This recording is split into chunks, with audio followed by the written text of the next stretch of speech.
Tinatayang 400,000 halaga ng marijuana ang nadiskubre ng mga operatiba sa isinagawang marijuana eradication sa sitio Bakugan, Takadang, Kibungan, Benguet nito lamang ika-13 ng Agosto taong kasalukuyan.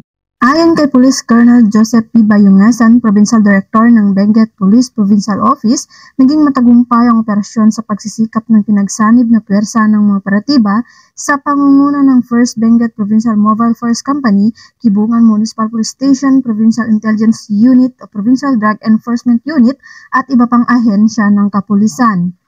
Ang operasyon ay nagresulta sa pagkakadiskubre ng isang plantasyon ng marijuana na may lawak na 250 square meters at may 2,000 piraso ng fully grown marijuana plants na nagkakahalaga ng 400,000 standard drug price. Bagamat walang nahuling cultivator, lahat ng nadiskubreng marijuana ay naidokumento at sinunog sa mismong lugar at ang sapat na sampol ay dinala sa Regional Forensic Unit CAR para sa qualitative test. Pinuri naman ni Police Colonel Bayungasan ng mga operatiba sa kanilang matagumpay na operasyon at patuloy ang pagsuporta sa isinusulong ng Pangulong Ferdinand R. Marcos Jr. na whole of the nation approach na kinakailangan para maging illegal drug-free ang ating bansa.